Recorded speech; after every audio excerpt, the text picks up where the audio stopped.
you worried yet? For fuck's sake, she's going to give us a history lesson. Thing is, I work in the history of health and safety. You are the biggest crowd I'm ever going to get in one room, and you suckers paid for it as well. Seriously though, I'm getting my clicks anywhere I can because people don't normally flock to things like history, mining, and my sexy title, The Carboniferous Capitalist. Which is, by the way, the line I had to rehearse the most out of this whole thing. I know that I should go modern. What I should do is something like 20 things you never knew miners did underground. Number 18 will blow your mind. But for those of you who are intrigued already, here's my man, John Buttle. You can tell he's important because he's got scrolls, he's got a red curtain, and he looks smug as fuck. But more importantly, you know him. You do know him, and I can tell, even though it's dark, some faces going, ah, yes, I know this guy because you tried to impress your date or you're winning pub quizzes. Well done. You do know him. Bottle Road, bus number 1. And I'm doing my research for you people who have gone on Friday night and looked at it and gone, I wonder why it's called that. Who was this man who got not only a road, but bus number 1? Not 2, not 20. What did he do? Anyone? Yeah? No? You fuckers. See, that's my problem. I have to make coal mining and Buttle sound exciting and attractive and sexy without resorting to the very obvious and cheap shortcuts. And the thing is, I had to search for this, sexy miners in now my Google record. And I can only hope they think I'm a kinky researcher, not a pedo who can't spell.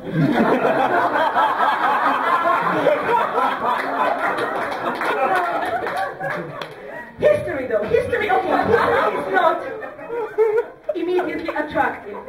And to make it, you have to be noticed, you have to do something that I, a lowly postgraduate researcher, am not really allowed to do, which is to lie my fucking face off. If you don't believe me, let's have an example of a celebrity historian. This is Niall Ferguson, whose claim to fame is to insist that the British Empire was the best thing ever to happen to the world. Look at him going all colonialism. And how fucking groundbreaking is that? You have exactly the same opinion as every rich white guy for the last 200 years. And yet, he put himself in the curriculum. If you thought that our former education secretary, Michael Gove, looked like a ventriloquist puppet, Ferguson is the hand up the puppet. The greatest generation. Fuck's sake. Physicists get rock stars. They have Brian Cox, Brian May, they have Sir Patrick Moore with his xylophone, cute, eccentric. All we have is a racist prick. Great start. But this is not to say that I think that history is doomed or dull by default. There are periods in time which are intrinsically exciting. People love them. There's ancient Egypt, where they used to pull people's brains out with hooks, which, let's be honest, is fucking awesome. Then there's the Vikings, who used to burn, pillage, and murder everything in their path. Finally, there's the Aztecs, who used to burn, murder, and pillage their own people, and usually ended up with yanking their hearts out. Kids love that. I love it. You love it. Everybody loves a creative death. And the next thing is, there were plenty of those in Buttle's time. Now, I had an empty slide which was a pitch black representation of a coal mine on my laptop, and it's not really working here, but we are underground, it's dark, and this is what a coal mine looked like. And Buttle thought it was a fantastic learning environment for children. Because you have to start them young. If you're still alive by the age of 10, you're looking at a job as a pitman, at least until they die at 13 or 15 or so. But because children were so essential, so intimately involved with coal mining, it's fantastic for me because I can make it interactive for them today. Outreach, public engagement, grant money, parents who can go shopping Metro Center for half a day because the children are off there going... Except, even then there was a big parliamentary investigation into the ethics of it, so I might not get that approval. But the thing is, I wanted to go back to my very origins, my very documents I'm studying, and I was going through them, my boring accounts and boring animals and boring statistics. I'm thinking, you know how sometimes you feel a project just isn't going to get off the ground, like you're being sabotaged from the very start by your own research? Except boring, let me put this at rest, boring isn't exactly boring at all. Boring is an exploratory process in the early stages of opening a new mine, by which investigations into the nature of the ground are investigated at ever greater depths to establish whether the viability of finding a coal seam at Arcot is both accurate and profitable. Fabulous shit! Awesome! Recognize that, okay? Every time I mention around here that I'm working on the history of coal mining in the region, everybody has a dad or granddad or uncle or hedge fund manager who used to be a miner. And they're fantastic stories. I love them. It actually makes me genuinely sad to tell them that my knowledge and interest in the field is limited to the period where men wore those incredibly tight pants. And this is what the workforce looked like when they weren't stripping down to their breeches in the dark and doing all the other 19 things you can learn about it.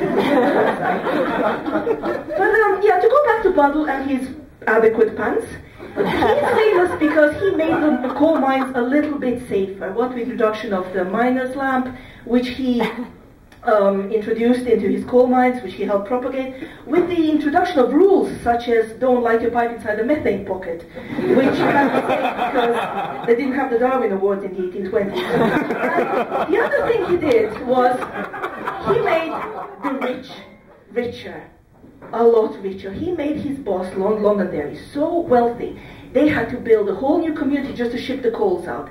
These plants he's got there, that's actually Seaham Harbour just down the road. Whole new town built for that, still around. And as for Londonderry, and you guys who are being bored and playing on your phones right now, look him up. He was the kind of exploitative capitalist shithead who would have made Margaret Thatcher wet her pants. He was like that. And Buddle, to this purpose, he sent 6-year-old children down the mine. He sent ponies down the mine, little canary birds, puppies for all I know. If they thought kittens would have gotten more money and more coal out of the ground, they would have gone, So I thought, okay, the only person I could sell him as a hero to is George Osborne. Okay, why not embrace the dark side, literally? Why not present him as a villain? And I thought, things are coming together.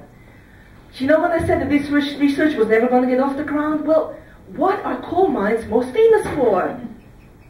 Explosions! That shit was blowing up all over the place. Boom, boom, everywhere, like 24-hour party all the time. And I thought, this carboniferous capitalist with his ponds and little plants for Seaham Harbour, that's not what I'm looking for. This is badass motherfucker with his scrolls of doom. And if that's not asking for a sequel, by which I mean further research grants like Bottle 2, now you'll see him, then I don't know what does. And thankfully, I know just who to call. Thank you very much.